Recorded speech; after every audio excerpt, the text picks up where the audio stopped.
Una de las preguntas que colocaron hoy hace referencia a un sueño. La persona tiene que trabajar por sí misma con ese sueño. No es conveniente que esté... Aparentemente no tiene nada de esotérico, nada de particular, pero está queriendo decirle a la persona, está queriendo señalarle a la persona una cuestión puntual. Tiene que trabajarla. Tiene que ver ella qué es lo que el sueño le está manifestando. Hay una pequeña variable en este sueño que según parece se repite cada tanto. Tiene que ver qué es lo que está significando esa variable, por qué un sueño que se repite cada tanto, en esta oportunidad se repitió con una variable. En cuanto a otro sueño que quedó de la semana anterior, dice que alguien que viene cada tanto en esta día contó que hace como 2 años tuvo un sueño donde lo veía usted frente al mar y que de adentro del mar empezaba a salir como un sol pequeño y usted se mantenía en silencio y quieto hasta que ese pequeño sol ascendía y empezaba a desplazarse hacia un lado. La persona nos dijo que cuando le comentó a usted ese sueño, usted le dijo a ella algo así como que eran tiempos de revelaciones y ampliaciones, y que lo que ella veía en el sueño era el anticipo de esas informaciones. Yo le pregunto si ese sueño estaba relacionado a Ancenusa. Y este sueño estaba relacionado a esta energía de Ancenusa que estaba buscando revelarse, manifestarse. O sea, cada quien esta energía lo estaba estimulando para ir abriéndose a la comprensión de esa realidad, a la percepción de esa realidad. Y se puede decir que toda la humanidad está siendo estimulada para captar todas esas informaciones, porque cuando esas informaciones se liberan son como ondas expansivas. Algunos llegan a captar más en un nivel, quiere decir en un plano más cercano a la conciencia concreta, otros van almacenando esa información en los niveles subjetivos, en un ámbito de su conciencia que está alejado de la posibilidad de observación directa. Pero cuando la jerarquía decide revelar algo, eso toca a todas las partículas. No a algunas sí y a otras no. Según la receptividad de la partícula, según lo que hubiera planificado internamente la partícula, si ya estaba en condiciones de planificar algo internamente, según el rol que en esa etapa o en ese ciclo la partícula tiene en un universo, será el acercamiento más o menos consciente a esas realidades o la posibilidad de captar de un modo u otro esas informaciones. Pero todos en este universo planetario, todos estamos siendo tocados profundamente por las energías de revelación, por las energías de ampliación, por las energías que buscan instruir a la conciencia humana en relación a aspectos de la vida planetaria que hasta este momento permanecían ocultos, semiocultos o velados detrás de algunos símbolos, de algunos mitos o de ciertas concepciones que preservaban a la conciencia de un impacto más directo para el cual no estaba preparada. Pero en este caso el sueño era un anticipo para esa persona y también para el grupo. Acá nos preguntan si está cerrado el ingreso a los grupos de almas y en su caso, ¿qué pasa con las almas que no ingresan? A ver, cuando un ser está encarnado en el planeta, en el reino humano, encarnado en el planeta, con un alma individualizada, no tiene forma de que su alma no esté operando en algún grupo o que no esté relacionado con algún grupo, ese núcleo interno. Porque ¿dónde va a estar? Si es una conciencia anímica, si es un núcleo anímico, está relacionado en ese plano y nivel con otros núcleos anímicos. Puede ser que esté en un grado tal de adormecimiento que su participación con los grupos internos sea meramente vibratorio, quiere decir, mantiene una relación vibratoria, la que puede. Es estimulado vibratoriamente ese núcleo de conciencia. Participa limitadamente. Es una participación energética, quiere decir, tiene una participación energética. Tal vez no pueda adherir en nada prácticamente, tal vez no pueda asumir prácticamente nada, esa alma, por su estado de adormecimiento, pero tiene una participación. A medida que la mónada va despertando, entonces ese estado de participación se torna cada vez más activo, cada vez menos pasivo y cada vez más activo. Más la mónada se amplía en su propio nivel, más el alma asume roles en los grupos internos que están representando ese estímulo y esa vivencia de despertar monádico que está aconteciendo más arriba. No hay forma de estar encarnado y que el alma no participe de algún grupo interno. No hay forma. No hay manera. Todo ser que está encarnado está siendo contenido en el marco energético, vibratorio que el planeta y la jerarquía planetaria tiene previsto para esa conciencia o para los núcleos que componen ese ser. En este caso, todas las almas tienen una participación de distinto grado, pero tienen una participación. La jerarquía funda el planeta. Lo que pasa es que es medio ambiguo el concepto o la observación, porque el logos es la jerarquía, no es un solo elemento que viene y dice vamos a armar un planeta y podemos llamar a los amigos y vamos a fundar una jerarquía. La jerarquía en todos los ámbitos de la vida cósmica está en una continua evolución, en una continua reestructuración, en una continua actualización, si cabe el término actualización. Cabe en alguna medida porque la jerarquía, cuando modifica su expresión en un planeta, cuando la expresión de la jerarquía se reestructura, es por una necesidad puntual.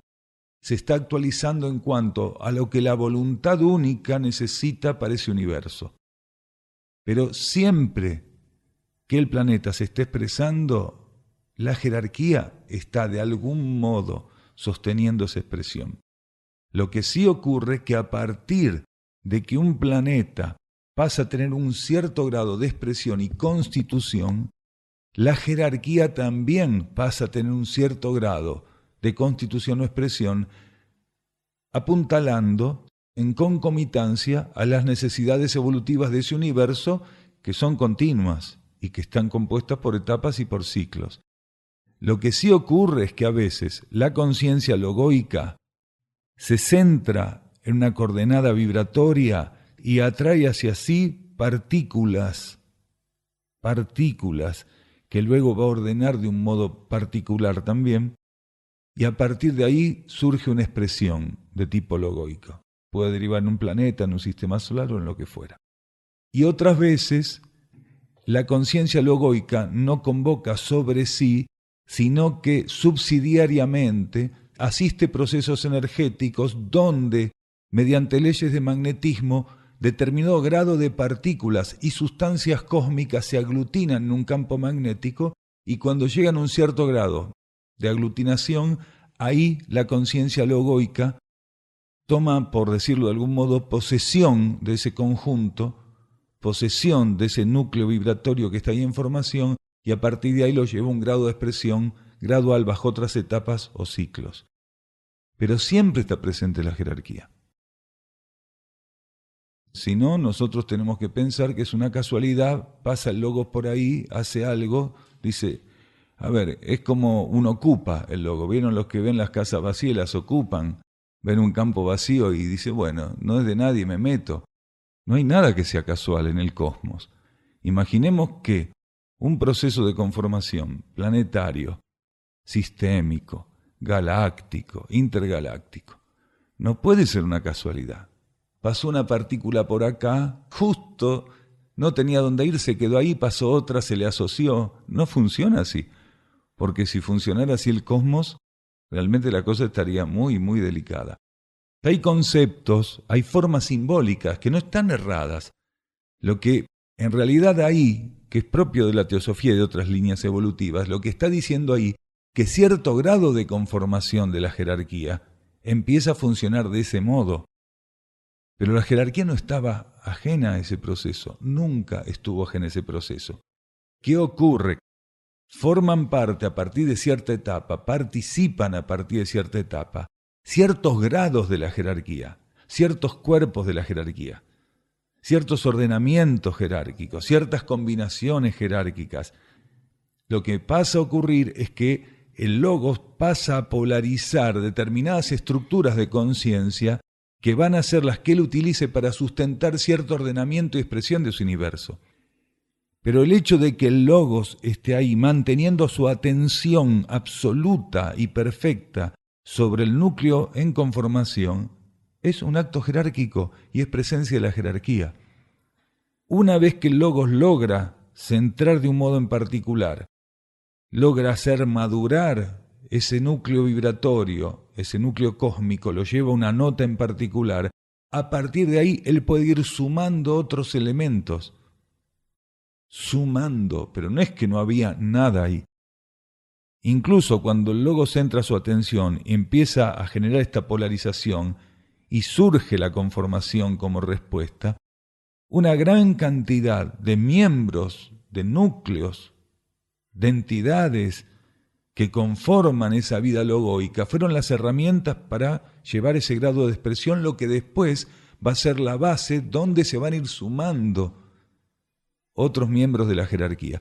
Lo que ocurre es que hay aspectos de la jerarquía, expresiones energéticas y vibratorias, rayos en particular de la jerarquía, que en ciertas etapas de la conformación no participan o están pasivos y solo pueden activarse o participar a partir de una cierta etapa. Pero la jerarquía no está ajena nunca, nunca está ajena la jerarquía.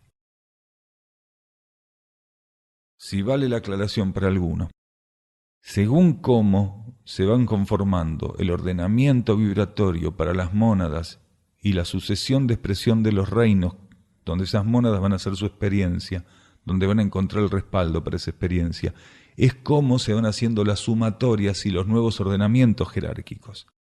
Cuando se llega a un cierto grado o nivel de presencia de mónadas que están en el reino humano, se restablece un nuevo orden jerárquico o se funda un nuevo orden jerárquico que es el que se necesita para asistir ya mónadas que están en un cierto grado o condición, expresándose, por ejemplo, en el reino humano.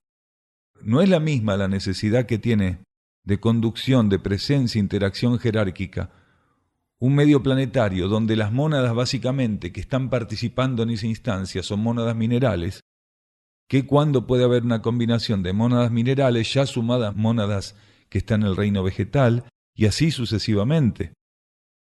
Es diferente la constitución necesaria, es diferente las energías que aglutina, las partículas que el logos habilita en la conformación de la jerarquía según en qué grado estén. No nos olvidemos que cuando un sistema en formación, vamos a suponer un sistema como fue aproximadamente la Tierra, para que tengamos un ejemplo que podamos registrar con mayor facilidad. Supongamos que un sistema empieza como una expresión, primero vibratoria, magnética, después condensa partículas que llegan al grado gaseoso y después empiezan a acercarse a patrones vibratorios cercanos a lo que después conocemos como materia concreta. Las mónadas que están haciendo ese proceso, donde esa sustancia planetaria va a servir de anclaje, son mónadas que tienen que trabajar con el reino mineral. En ese sentido, la jerarquía que va a estar operando tiene ciertas condiciones.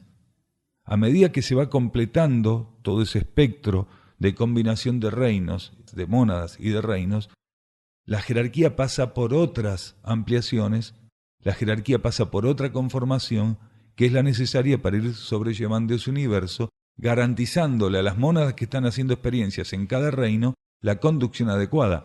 La conformación de la jerarquía es para garantizar la conducción de las partículas en evolución. Cada vez que se produce una modificación en el patrón de la estructura jerárquica, ya sea de una galaxia, de un conjunto de galaxias, como de un sistema o de un conjunto de sistemas, o de un planeta o de un conjunto de planetas, o de algunos planetas dentro de un sistema, es por las necesidades evolutivas de las mónadas, nada más. Ninguna otra cosa. Las mónadas tienen que tener garantizadas la estructura y el protocolo mediante el cual van a hacer un desplazamiento evolutivo que respalde que esa estructura les sirva. Es ahí donde se da esas fases de actualización, de modificación, de cambio en la jerarquía de un sistema, de un planeta, de un conjunto de sistemas o de una galaxia o lo que fuera. La pregunta es más larga, pero va a quedar sintetizada. Si a las fuerzas involutivas no hay que enfrentarlas, ¿de qué forma les mostrás tu carácter? Dice acá.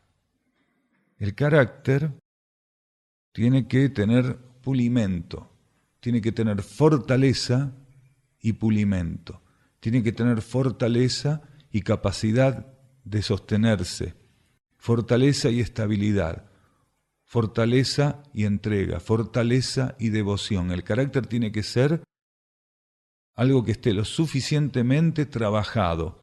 Si no está lo suficientemente trabajado, al momento de enfrentarnos a situaciones donde las fuerzas involutivas son quienes están promoviendo el eje de la situación, nosotros no podemos con equilibrio participar de eso, sino que lejos de esa cuestión terminamos siendo parte del problema, nos involucramos.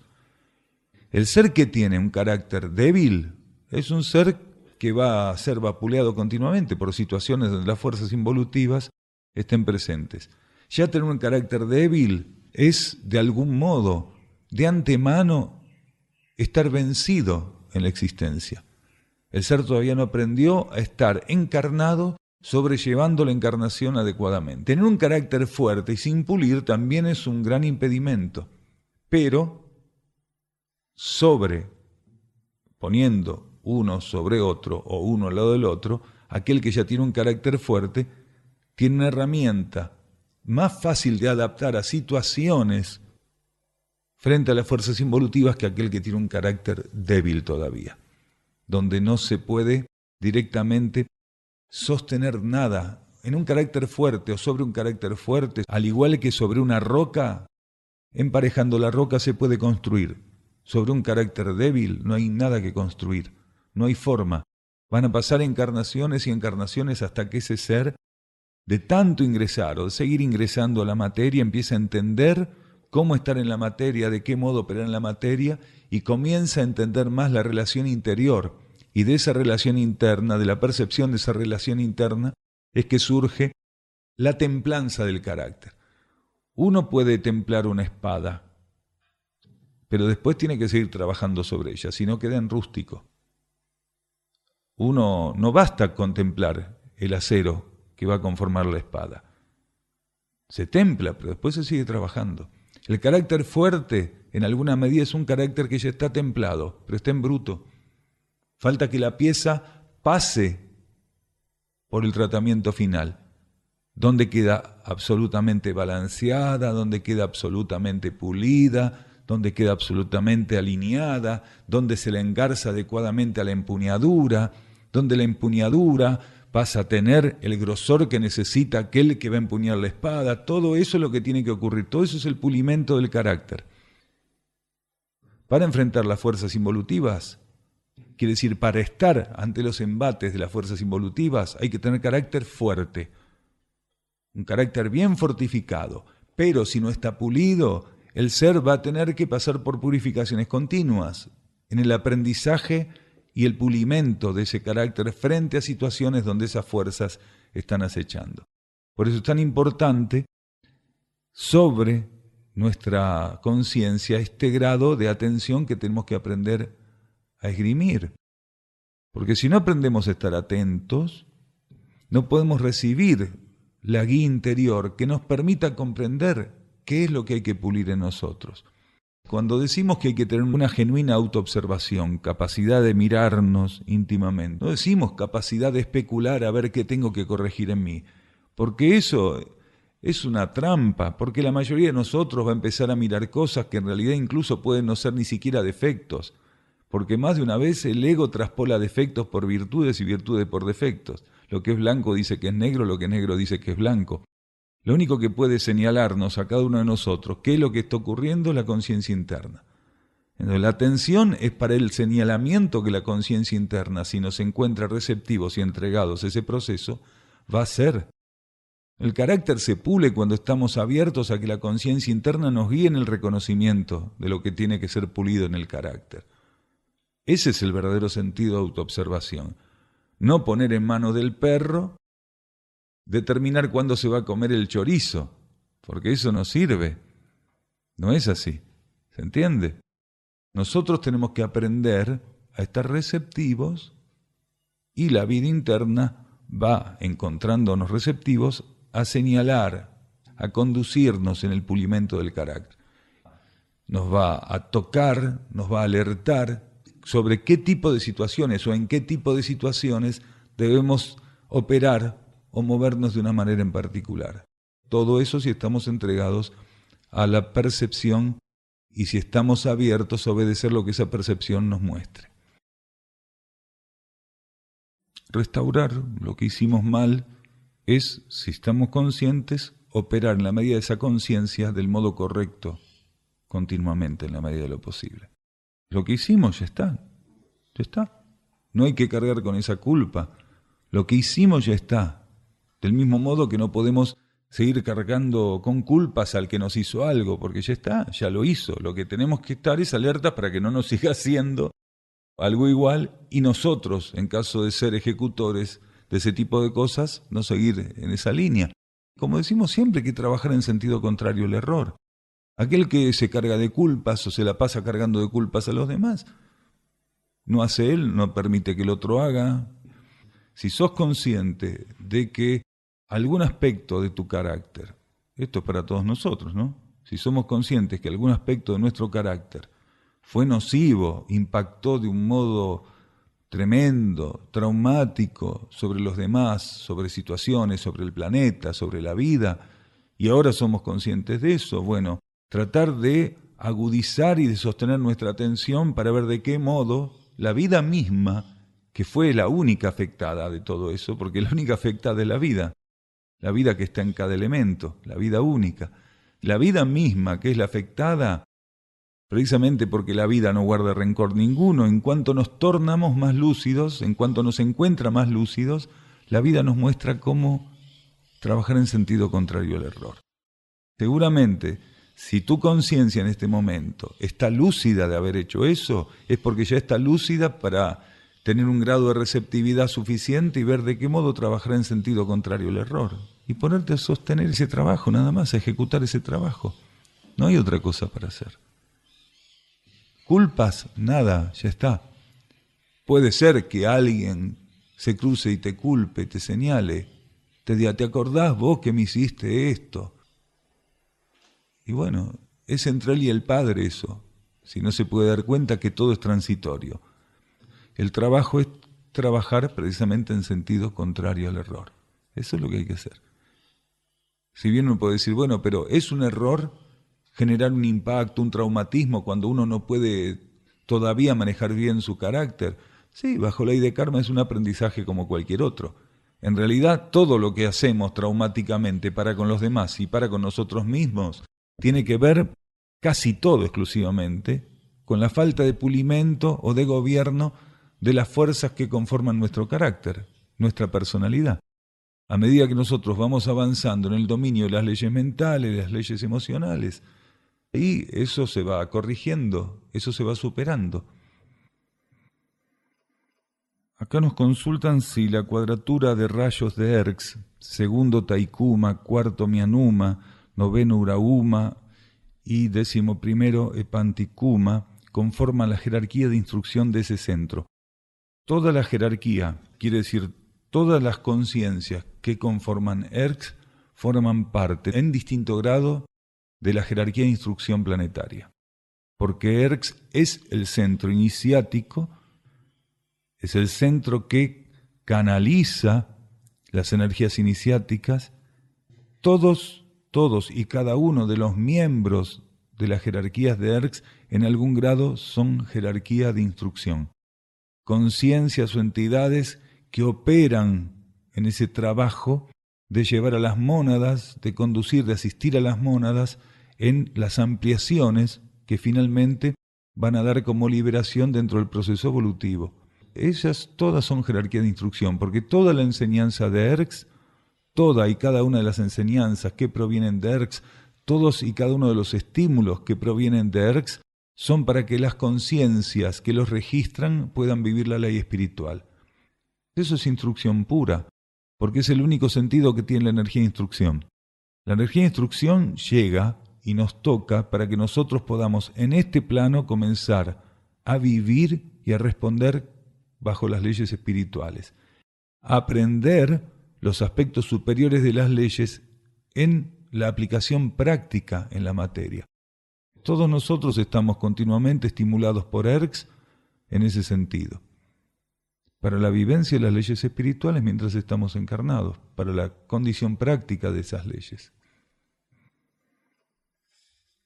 ¿Qué determina el florecimiento de una ley como en el caso de la ley evolutiva superior? Bueno, acá dicen, ¿por qué podría ocurrir que tengamos este ofrecimiento de la ley evolutiva superior si por lo que parece acá todos tendríamos que seguir eternamente bajo ley de karma? Algo así. La frase está redactada medio raro, pero el sentido es ese. ¿Por qué? ¿Qué determina que tiene que venir la ley evolutiva superior si uno mirando la actitud de la humanidad dice acá tendrían que estar miles de millones de años más bajo ley de karma? Es que todo tiene una etapa, un ciclo a cumplirse, entonces las partículas no pueden estar detenidas bajo un aspecto o bajo algún tipo de regulación de cierto aspecto de las leyes cuando por algún motivo aparentemente se estancan. Entonces se cierra la etapa, se cierra el ciclo y se le ofrece una oportunidad nueva a las partículas.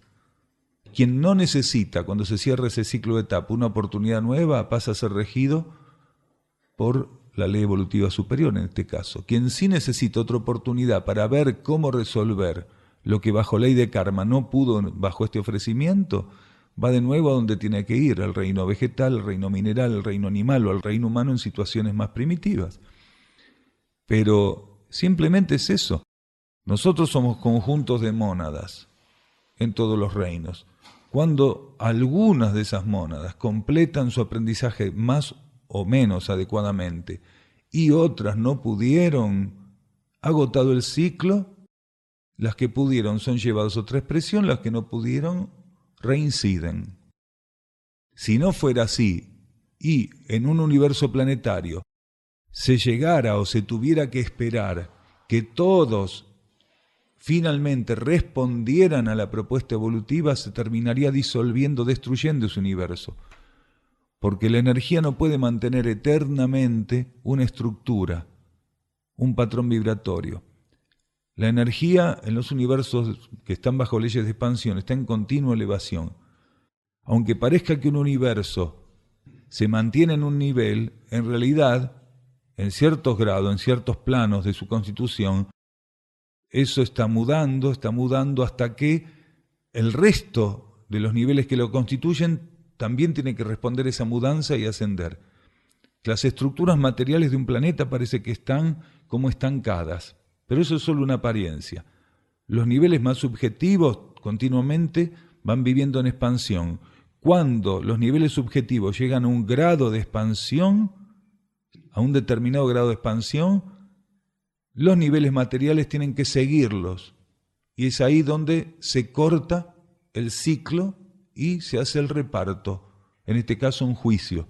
¿Por qué? Porque los niveles materiales tienen que seguir y corresponder al movimiento subjetivo de expansión de ese universo. Ahí es donde viene un juicio. Los que no pudieron siguen bajo ley de karma, los que sí pudieron son llevados a participar de esa nueva condición que el universo, en este caso material, va a adoptar.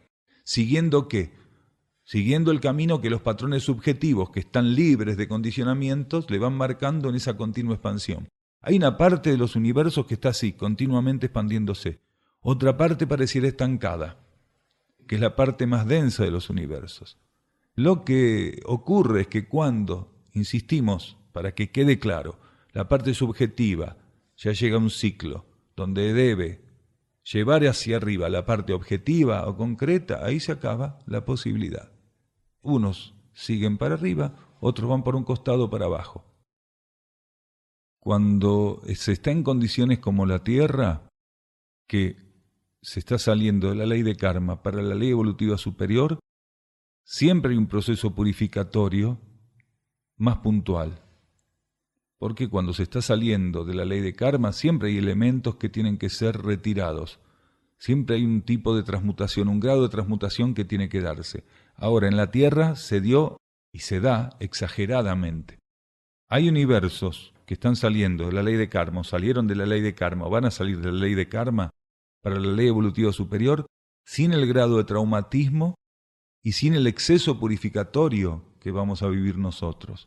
Pero siempre hay un grado de reajuste que hacer, porque es prácticamente imposible, no decimos totalmente imposible, porque en el cosmos el imposible no existe. Siempre algo que parece imposible en algún lugar de la vida cósmica, en algún plano, en algún nivel, en alguna dimensión, se torna una posibilidad cierta. Pero de modo general es imposible que una cultura, una civilización, agote de modo perfecto su proceso kármico y pase a la ley evolutiva superior como si una cosa y otra no tuvieran ningún tipo de diferencia vibratoria. ¿Se entiende? Siempre hay como un escalón. Para que ese escalón pueda superarse, las jerarquías operan en el retiro de todo aquello que, como sedimento, quedó pendiente o quedó generando algún tipo de resistencia en el marco kármico de esa civilización. Entonces la jerarquía hace ese proceso, limpia, transmuta. Cuando la civilización hizo un trabajo más profundo que esta civilización que nosotros componemos, ese escalón es menor y los elementos que tienen que ser retirados también tienen una diferencia muchísimo menor en relación a la plataforma a la cual se encaminan.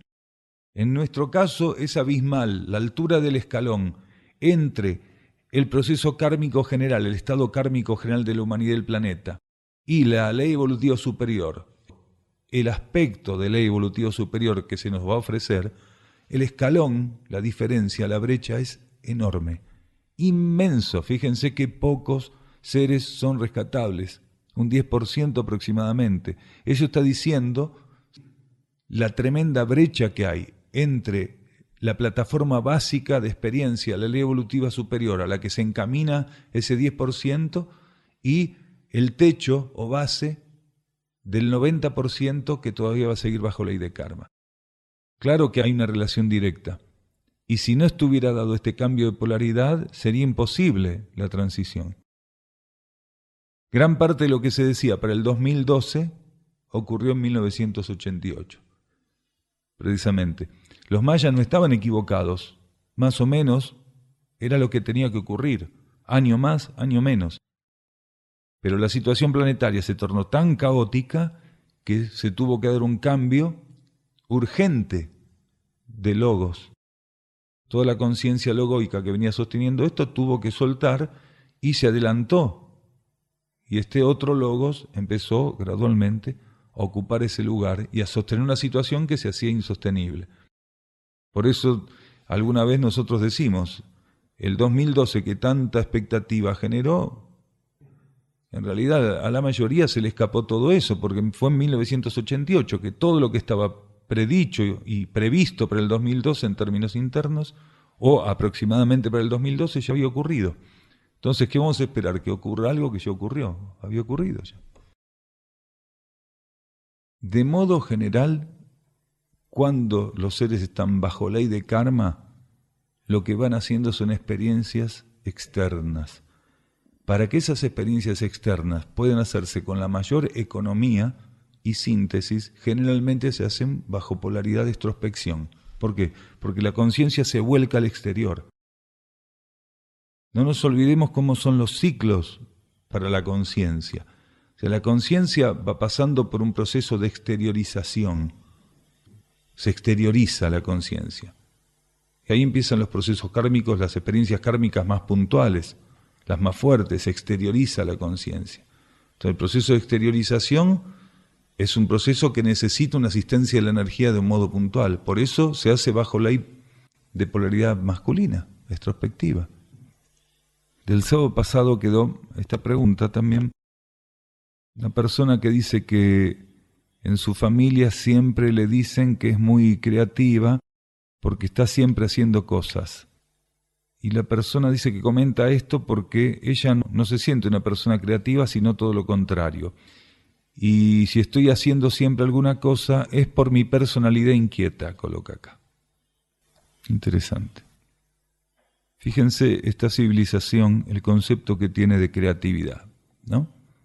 Que es porque alguien siempre está haciendo cosas, es creativo.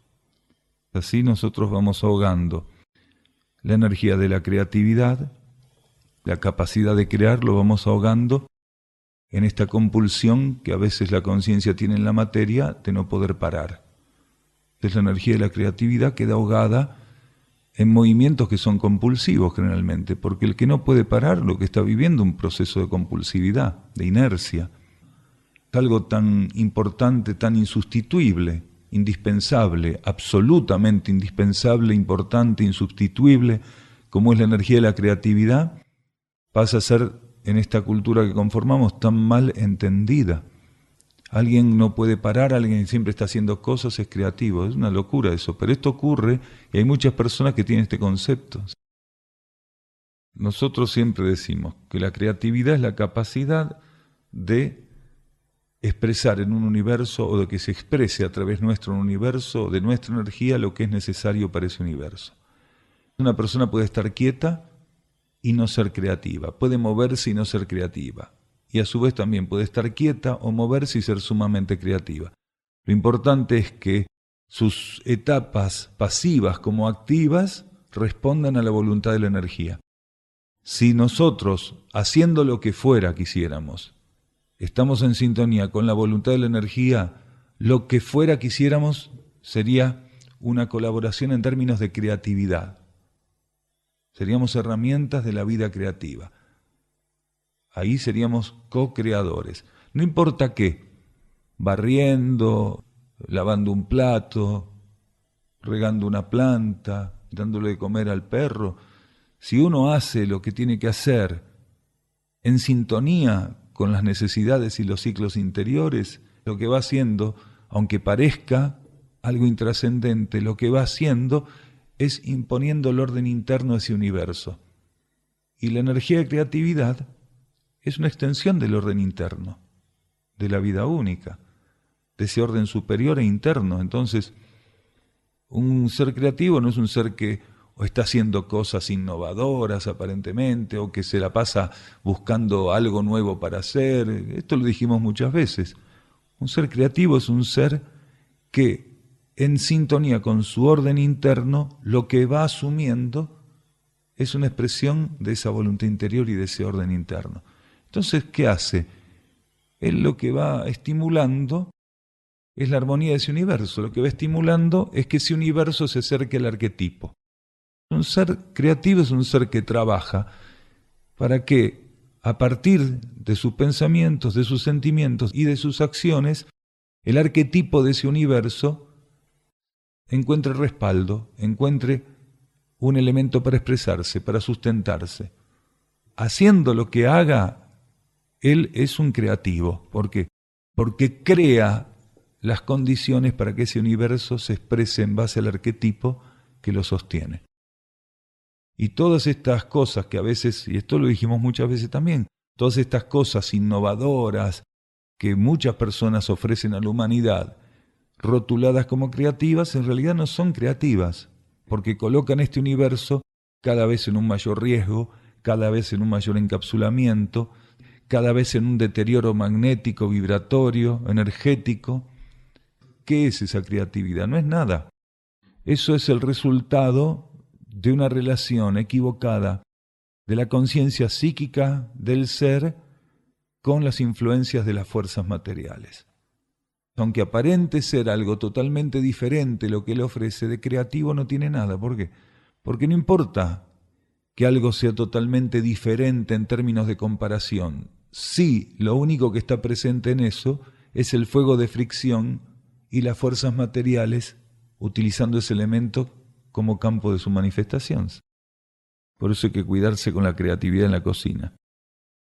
El cocinero, mirando atentamente, le decimos, pues no. Fíjate, hay cocineros que dicen ser muy creativos. ¿Por qué? Porque adornan de un modo en particular, presentan los colores, los combinan de un modo en particular. Y Si no hay una necesidad vibratoria, lo único que se va haciendo con eso es un encapsulamiento. Lo que se está haciendo con eso es un debilitamiento, la desvitalización del alimento.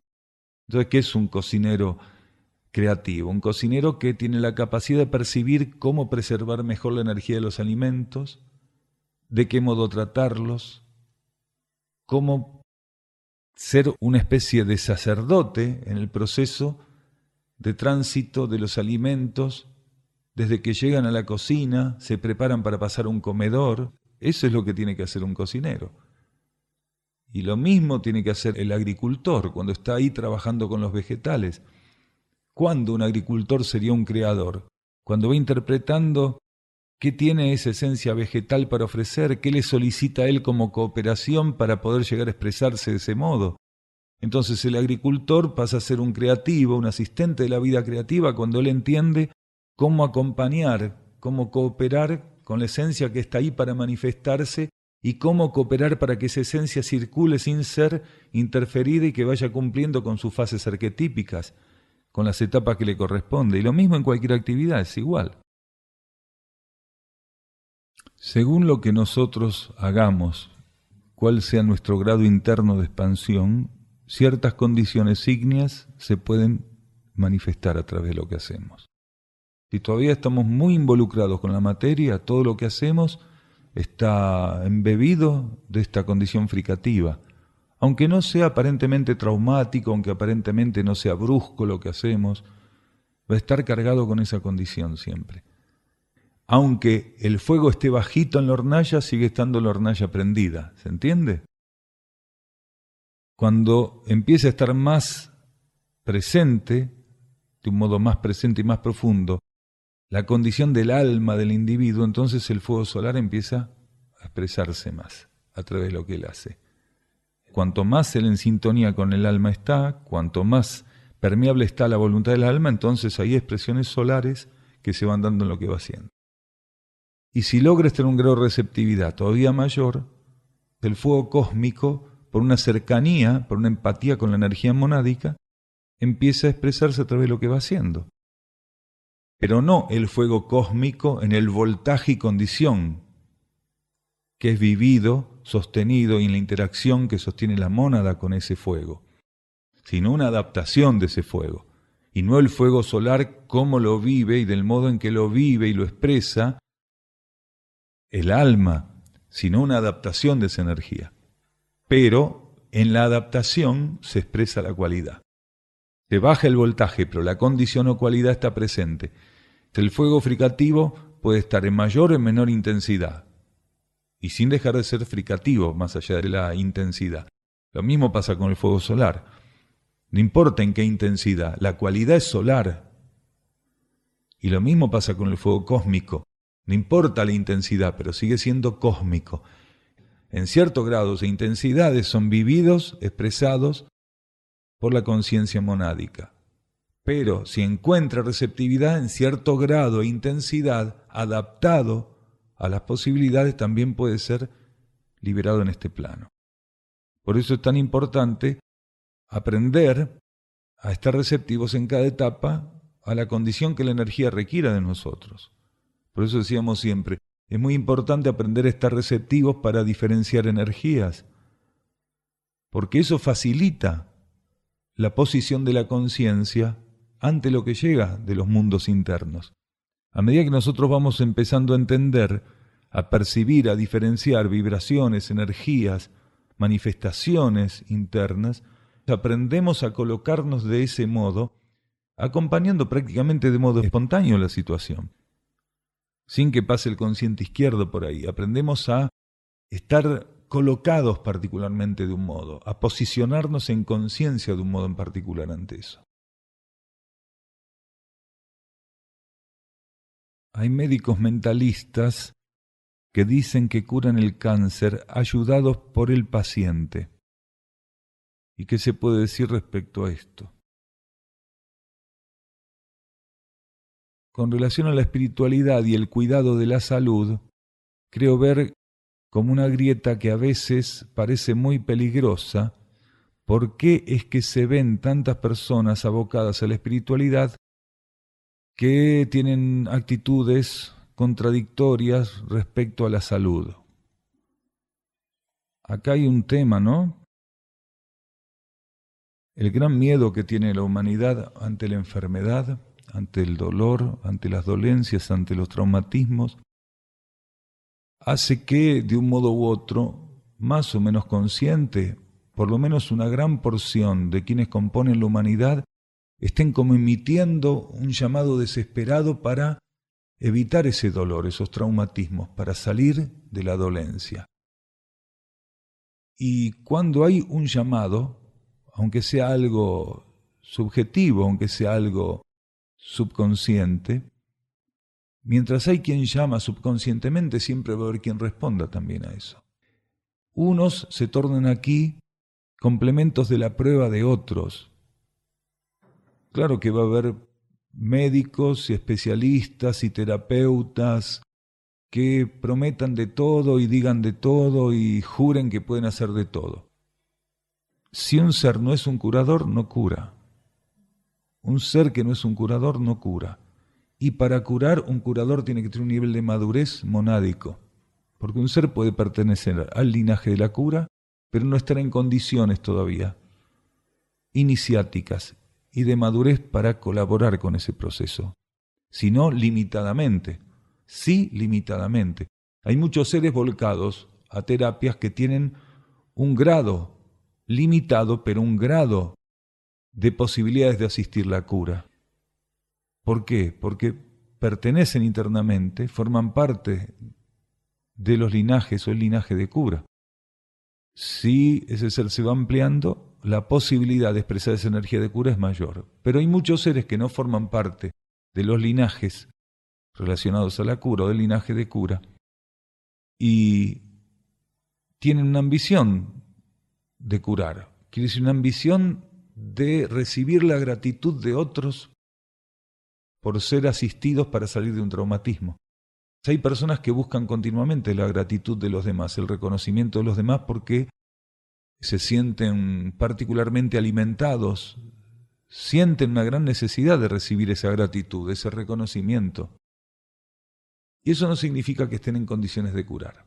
Pero cuando hay inmadurez, tanto en aquel que quiere evitar lo que la dolencia le está ofreciendo, cuando hay inmadurez en ese, como inmadurez en aquel que cree que es un curador o un sanador, se torna una relación enfermiza que puede derivar en un borrado de síntomas transitorios. Porque las fuerzas psíquicas pueden borrar síntomas en términos materiales. Y ese borrado de síntomas no es ninguna cura particularmente. Es un proceso, en el mejor de los casos, astral, meramente astral. Y al haber ahí un proceso astral no hay curación, porque todo queda suspendido.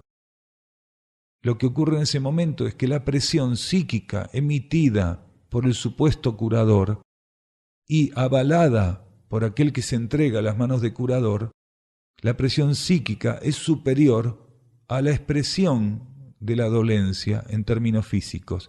Transitoriamente, la presión psíquica logra tapar el síntoma, porque es mayor la presión psíquica del supuesto curador, incluso convalidado por el paciente, que la expresión inicial de esa dolencia. Porque la dolencia no se libera brutalmente, en algunos casos sí. Si lo que ocasiona la dolencia se liberara de golpe, puede ser que quien tiene que padecer la dolencia desencarne en ese trámite. Internamente hay una liberación gradual mediante la dolencia, mediante la enfermedad, fuera un cáncer o lo que fuera, es gradual. En algunos casos, la conciencia interna lo libera en volúmenes muy amplios, contundentes, pero puede ser gradual. Y como es gradual, tiene un nivel de empuje, por decirlo de algún modo, cuando asoma. Si la presión psíquica es mayor al nivel de empuje de expresión de la dolencia, puede quedar taponado, pero siempre es transitorio. Siempre eso es transitorio. Hasta que la ley interna, hasta que la ley de karma, y si está despierto el ser, hasta que el interno mismo del ser, determinan utilizar una mayor energía de liberación para el proceso de expurgación y de purificación que la capacidad de las fuerzas psíquicas de bloquear eso. Pero para esto, para vencer ese tapón, la erupción tiene que ser más fuerte. Si no es en esa encarnación, va a ser en otra encarnación. Pero el tapón tiene que ser escupido, tiene que ser retirado.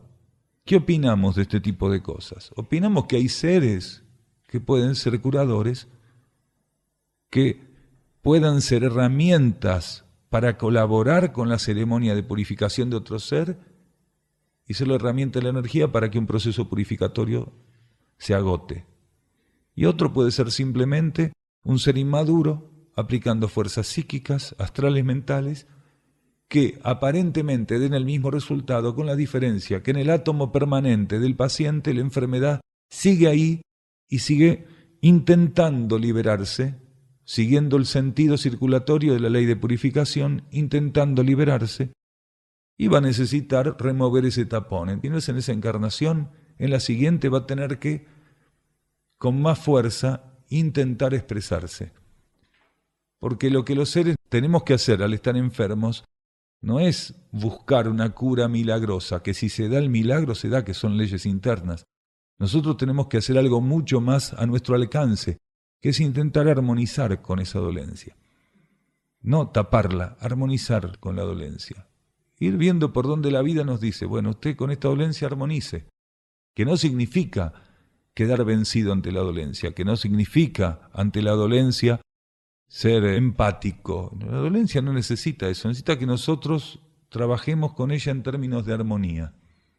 De armonía, quiere decir que el orden y la armonía internos se instalen en nuestra conciencia al momento de estar ante la dolencia. Esto significa armonizar con la dolencia, que el orden y la armonía interna se instalen en nuestra conciencia cuando estamos viviendo esa dolencia. Si el orden interno y la armonía interna se instalan en mi conciencia cuando estoy padeciendo una dolencia, estoy armonizando con lo que la vida ponga para mí. Ahí está incluida la dolencia, el marco donde la dolencia se da, porque no es solo la dolencia. No es lo mismo tener un brazo fracturado en el medio de una montaña, solo, tirado en el hielo, que tenerlo en el medio de un hospital con un equipo médico que le está poniendo ahí un yeso. No es lo mismo, ¿no es cierto? Hay que armonizar de un modo integral. No es solo la dolencia, es el marco kármico, que es amplísimo, donde la dolencia también está ocurriendo, donde el individuo está siendo contenido. El ser tiene que instalar la armonía y el orden interiores al estar viviendo esa situación. En ciertas etapas, la dolencia tiene una preeminencia por sobre cualquier otra cosa que el ser pase. Entonces la vida le está diciendo, usted tiene como tarea principal, en este momento, más allá de cualquier otra cosa, tiene que armonizar con esta dolencia, pero para esto sintonice y exprese el orden interno, sintonice y exprese la armonía interior. Y para algunos seres, durante etapas y ciclos a veces muy extensos, la principal tarea que tienen es expresar ese orden, esa armonía interna en relación a esa situación que la dolencia le impone, y ninguna otra cosa. Por eso un ser no debería estar desesperado por salir de una dolencia. Tendría que estar atento solamente para trabajar con el orden y la armonía interiores. Esa es la principal ocupación. ¿Qué ocurre? Cuando el ser llega a trabajar profundamente con el orden y la armonía interna, abre camino a la cura. De un modo u otro, al instalar del modo más estable orden y armonía interna, va abriendo camino a la cura, que no significa que la dolencia desaparezca, significa que la dolencia va a pasar a ser otra cosa en su conciencia. La presencia de la dolencia va a ser otra cosa en su conciencia. Va a tener otra interacción, va a tener otro efecto en su conciencia. Ese otro efecto también forma parte de los procesos de cura, hasta que la energía interna vivido suficientemente el proceso, determine de qué modo en esa encarnación o en esa etapa de esa encarnación va a dar por finalizada la dolencia o algún grado de manifestación de la dolencia. Eso puede ser asistido por un curador o puede ser vivido íntimamente por el ser. Porque si bien no todos somos ni todos son de un mismo linaje, no todos los seres son curadores en términos de linaje, todos sabemos que la energía de un linaje está presente y sintetizada en todos los demás linajes y que la energía de cura está presente y sintetizada en todos los demás linajes. Entonces, un ser puede abrirse al curador que está presente en él, puede abrirse al sacerdote que está presente en él, al sabio que está presente en él. Según en sintonía y ofrecido la armonía interior, según ese sentido de relación con sintonía y orden, él se va a abrir al aspecto de la energía que su conciencia necesite sintonizar y expresar en cada momento. Ahora, si el ser, de un modo obtuso, coloca su creencia y su fe en alguien que le dice que lo va a curar, él está generando en ese momento, bajo un movimiento especulativo, aunque transitoriamente, pero lo va a tener que vivir, va a estar incurriendo en un desvío devocional. Porque cuando el ser cree a ciegas en aquello que le van a decir, simplemente porque aquello le está prometiendo retirarle una dolencia, él está incurriendo en un desvío devocional, que forma parte de la ingenuidad, la inmadurez que tiene como conciencia, ¿no? El grado que todavía no alcanzó como conciencia. Un ser no puede madurar externamente al grado que podría ofrecerle su mónada en cuarta iniciación si él todavía no se preparó para la primera iniciación. Pero sí puede madurar como la preparación para una primera iniciación lo exige. Quiere decir, nadie puede madurar para aquello que su conciencia interna no está preparado para garantizarle, para asistirlo. En este plano nosotros tenemos que ponernos a la altura de nuestro ofrecimiento interior. ¿A alguno le gusta la palta acá? Sí, todo, entonces van a entender el ejemplo. Cuando va a la verdulería y compra una palta verde, le faltan días de maduración. Si uno no lo envuelve en diario y la deja ahí, sigue verde, ¿no es cierto? Ahora, si uno se toma la molestia y la busca unos diarios de envolverla y ponerla ahí, está haciendo lo suficiente para que llegue al grado de maduración. No va a llegar nunca a ser una frutilla, va a ser una palta madura, ¿se entiende? Pero el ser hizo lo que tenía que hacer para que esa palta madure, no quede estancada ahí. Lo mismo es con nosotros. Nosotros no vamos a hacer un avatar porque hagamos un trabajo de acompañamiento interno, pero sí podemos reducir la distancia para lo que realmente nuestra conciencia interna está estimulando en nosotros. Ahí está, que el ser se envuelve en diario como la palta y haga lo que tiene que hacer para acompañar del mejor modo su proceso de maduración, o directamente que no le importe nada y total, todos estamos en evolución, algún día vamos a evolucionar. La palta esa también, algún día va a estar para comer, pero más de uno comprobó que si no la pone en diario, de estar verde se pudre. Quiere decir, los ciclos se acaban para todos. Uno tiene una gran responsabilidad en su proceso de maduración. ¿Cuál es esa responsabilidad? Ante las señales, tener la vocación de obedecerlas, de entregarse a la esencia de las señales, de cumplir con ello, de tener persistencia. Uno tiene una gran responsabilidad en la maduración, en el carácter que va tomando su participación acá. Claro que uno no va a poder colocar su cuerpo mental, ni su cuerpo emocional, ni su cuerpo físico en un estado que no le compete, porque los ciclos y los pasajes vibratorios y energéticos no lo permiten. Por eso, ¿qué es la maduración de los trajes? Es un proceso gradual. Un ser encarna y a los 3 años tiene un grado de maduración psicofísica, a los 12 años otro, a los 30 otro, a los 60 otro. Un chico de 3 años no se le puede pedir la maduración de alguien de 40.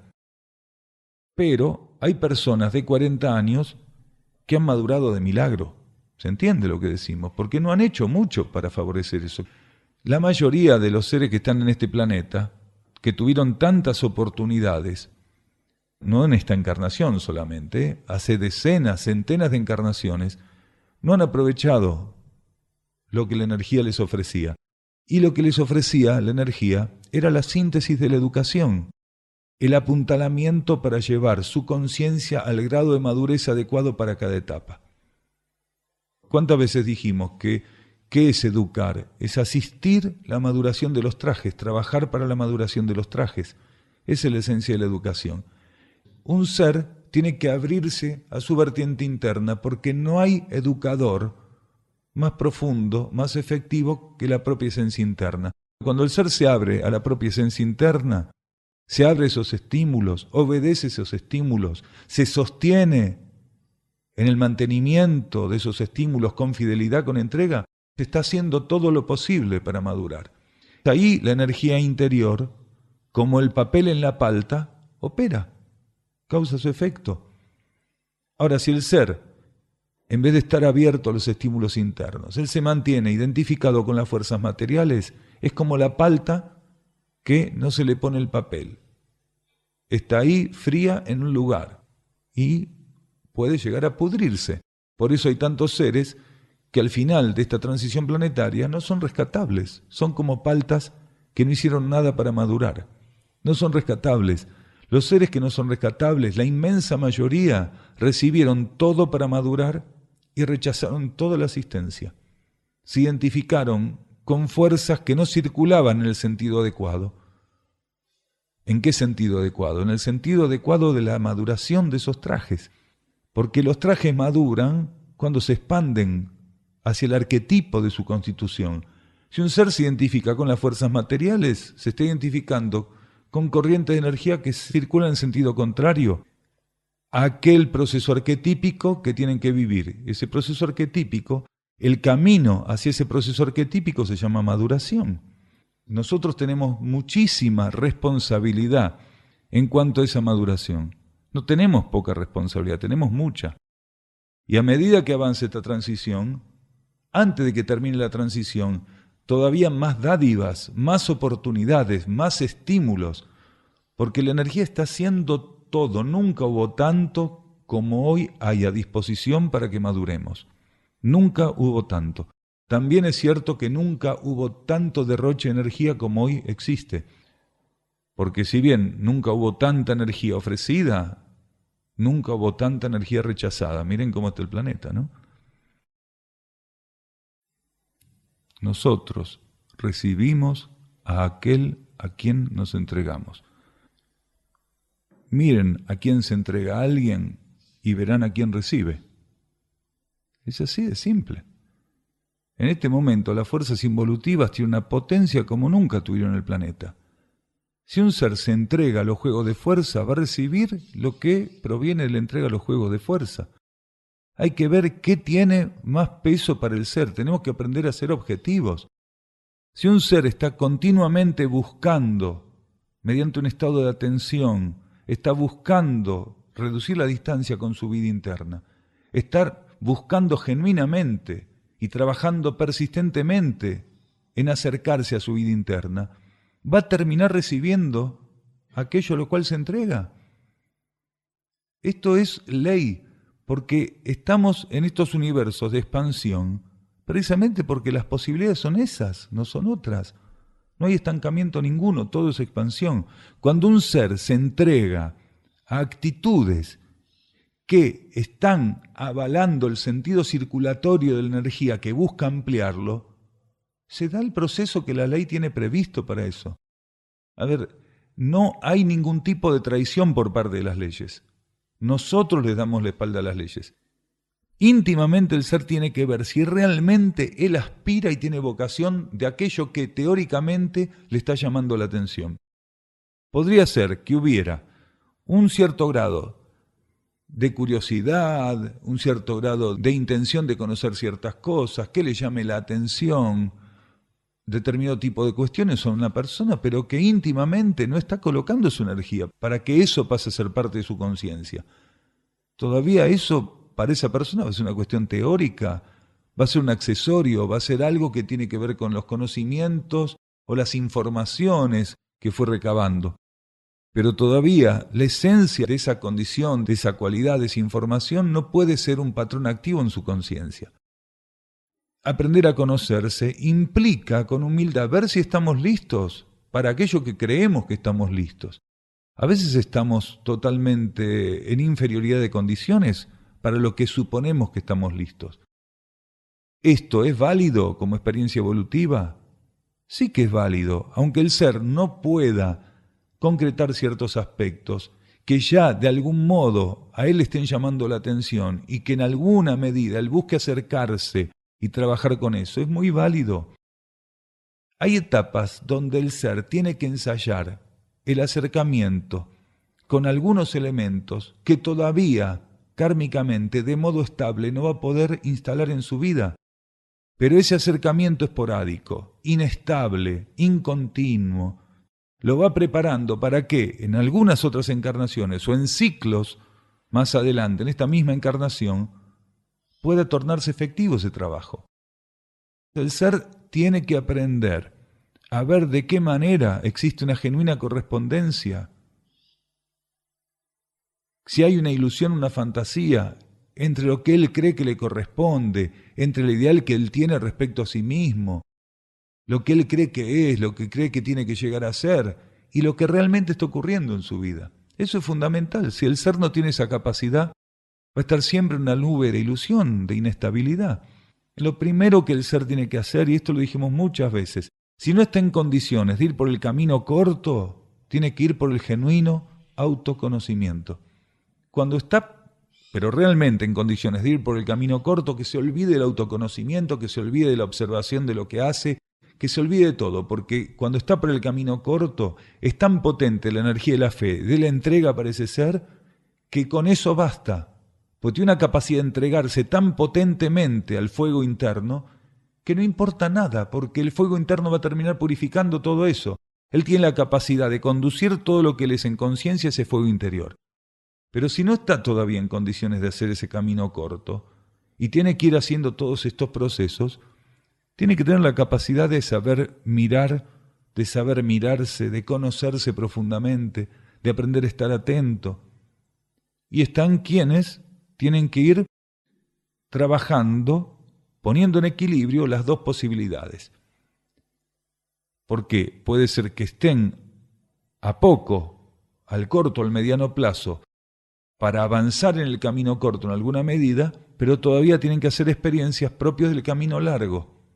También tienen que tener la capacidad de ir viendo cómo armonizan esas dos posibilidades. Dijimos que cada linaje tenía la síntesis de los demás, que no hacía falta ser un curador para curar precisamente. La cura se abre camino por cualquier medio siempre y cuando sea la voluntad de la energía y sea lo que la energía está viendo como válido. Hay seres que no necesitan recibir la cura a través de un curador, porque encuentran el curador en su propia conciencia. Hay otros seres que necesitan una asistencia. El sacerdote le presenta al curador y el curador lo cura. Un curador no deja de ser un sacerdote. ¿Por qué? Porque permite que energías de un nivel se adapten para operar en otro nivel, que es un rol sacerdotal. Y tampoco está ajeno el guerrero cuando opera la cura. Y si la cura es la voluntad de la energía también es sabiduría. No está ajeno el sabio y el profeta. Y si la cura encamina hacia los arquetipos, también es una cualidad de gobernante, que el gobernante es el que trabaja para que los elementos vayan al arquetipo. Siempre nosotros en cada situación, en cada coyuntura, vamos a encontrar las características únicas de la energía. A veces prevalece una, a veces prevalece otra.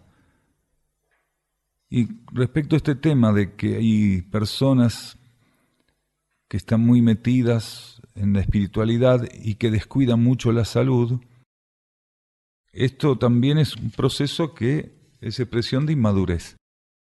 Porque precisamente alguien que está consciente de las leyes internas tiene más motivos que quien no está consciente de las leyes internas para entender una dolencia y para asistir a una dolencia y para trabajar con las dolencias de un modo más elevado y más profundo. Esto es cierto, nosotros, o por lo menos a nosotros, no sé si a todos ustedes que están acá, pero a nosotros nos tocó alguna vez conocer personas que, no, yo no me enfermo nunca, porque yo estoy alineada, yo estoy con mi mónada, yo estoy con... Es una estupidez, no me enfermo nunca, sale de ahí, le agarra todo, en 2 segundos la energía te puede poner pata para arriba y te manda al incinerador, ¿qué tiene que ver? Esto no me enfermó nunca, es una estupidez. Hay personas que creen que no se enferman nunca porque están viendo si no le salió un forúnculo, si no, pero están más locas, están totalmente trastornadas. Dicen que no se enferman nunca y están trastornadas. Claro, hay que ver qué entienden esas personas por enfermedad, ¿no? Prácticamente no hay ningún ser sano en este planeta. Si no tiene algún tipo de dolencia, tiene otra. La ley de purificación y la ley de transmutación están ahí a full trabajando. Esto suele ser un gran desafío para los seres que están en el camino espiritual en ciertas etapas donde todavía, hace un rato hablábamos de inmadurez, donde todavía la inmadurez es un escollo muy, pero muy fuerte. Cuando el ser madura, él lejos de creer que porque está en el camino espiritual no tiene que tener dolencias, lejos de eso entiende que al momento de vivir la dolencia, él tiene un trabajo profundo sobre la vida planetaria, no solo sobre su propia conciencia. Entonces ve las cosas muy diferentes. Muchas gracias.